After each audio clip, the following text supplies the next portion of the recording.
Почитувани представници на медиумите, почитувана јавност, почитувани колеги, би сакал да се слушнеме. На Комисијата за политички систем и односи меѓу заедниците, знаете дека разговараме широко, разговараме често пати и надвор од максимум дозволените минути. И јас како човек кој што ја модерира практично председава со оваа комисија, сметам дека тоа така треба да биде, бидејќи суштината на собранието е да се разговара и да се наоѓаат добри решенија.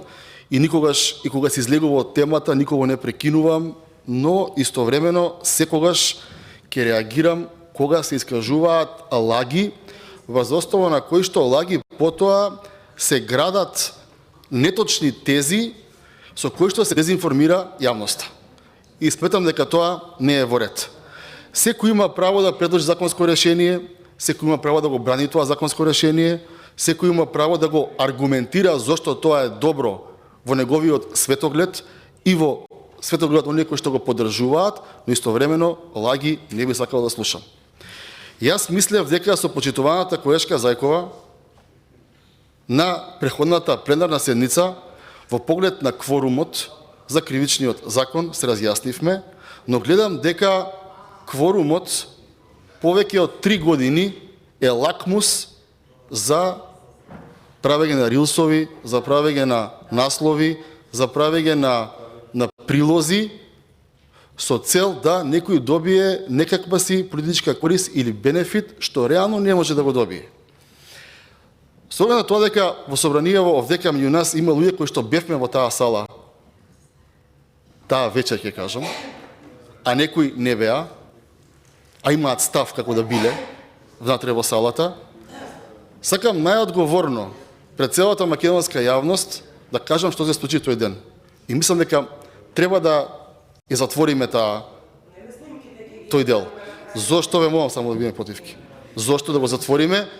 Затоа што тоа е дел од една неславна историја на Социјалдемократскиот сојуз, неговите коалициони партнери и ДУИ, и како што каже една почитувана колешка на преходната седница на оваа комисија, таа се каже дека тоа не е добро.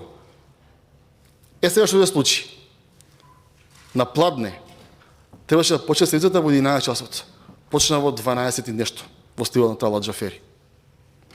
Тогашниот заменик министер за правда, Мандик, мислам дека се презиваше господјата, дојде и кажа, имаме нов кривичен закон. Материјалите и содржината на кривичниот закон беа ставени електронски доставени до нас после 12. Ние веќе бевме на седница тоа што. Господјата излезе, изборуваше дека кривичниот закон се менува од аспект на заострување на сообраќајните правила во Скопје и на патиштата низ целата држава. Започна целата седница и додека нашите асистенти и ние почитавме што пишува, видовме дека се прави сериозен упад во правосудниот систем на Република Македонија. Во меѓувреме, пак ќе ви повторам, колешке Зајкова, вашиот пријател, тогашен, можеби и сегашен, и тогашен коалиционен партнер и представник на ова законско решение, Артан Груби, во овие ходници овдека, од увод до увод насмејан, зборуваше, имам 2 решенија за ВМРО-вците и да влезат и да не влезат во собранието.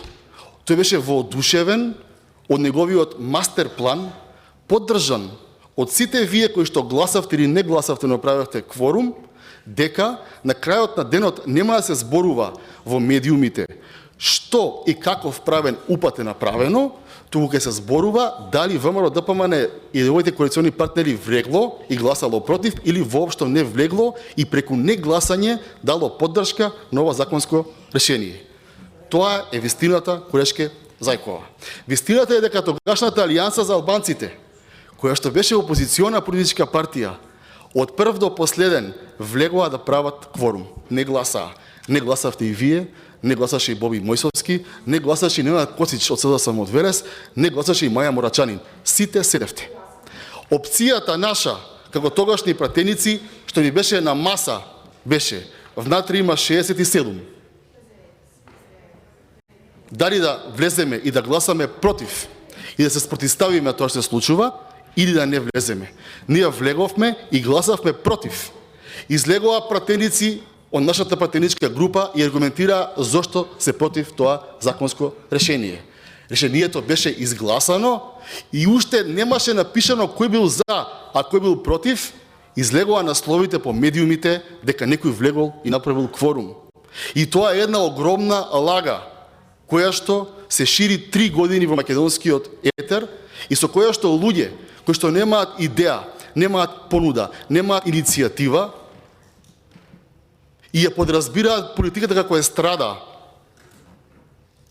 која што за жал или за среќа ја нема, па тие ја заменуваат, тоа го промовираат од аспект на тоа сите се исти, сте гласаа за, овие беа против, а овие им правеа кворум. Тоа не е вистина. Пак ќе кажам, мојот демократски капацитет како човек, како пратеник и како представник на одредена група на луѓе кои што гласале за нашата листа, ми дозволува да вие овдека имате став тотално спротивен во мојот. Јас ќе ви слушам. Да го браните, ќе ви слушам, ќе аргументираме, но јас не можам да дискутирам со било кого за лага. Како да дискутираме дали нешто е добро, дали нешто требало да се случи или не требало, ако е лага? Ако не се случило, не можеме ние да правиме реминисценција за работа која што не се случила. Затоа, секоја политичка партија, секоја пратеничка група има работи со кои што ги направила и се гордее со нив. Вие, како тогашна представничка и припадничка на таа пратеничка група, која што направи упад во правосуден систем, претпоставувам дека не се гордеете со тоа, како што и колешката позади вас кажа, јас со тоа не се гордам и се оградувам, тоа беше лошо. И ворете да се каже, тоа е лошо, правиме нешто подобро. Дали правиме нешто подобро? Да, правиме нешто подобро. Дали преку ова законско решение повеќе од 200 луѓе од затвор ќе отидоа да бидат слободни луѓе? Да. Дали ги враќаме тие процеси? Да. Дали е точно, почитувана колешке, дека многу се спасија? Да, точно е. Точно дека многу се спасија. А се спасија затоа што највисоката институција во државата, представничкиот дом, Собранието на Република Македонија, донесе решение со кои што тие ќе се спасат. И тие секогаш ќе се повикуваат согласно устав на поблагото за нив законско решение во рамки на судската постапка. И тоа е вистината. И од таа вистина никој не ќе да нема бегање. Дека направивте упад и многу луѓе ги спасивте од потенцијалната одговорност. Еве да бидам до крај коректен. Затоа ве повикувам сите, како председател на оваа комисија, кој што максимално коректно со почит кон секој индивидуа, член или заменик се однесува, да дискутираме, да дебатираме. Ќе зборуваме ако треба цел ден, цела ноќ и утре и заутре. Аргументирајте, кажете ја вашата визија, но немојте да изнесуваме работи кои што не се случиле, сте биле таму, да се правиме дека се случиле и оние кои што не биле пратеници да мислат дека тоа е вистина. Ви благодарам.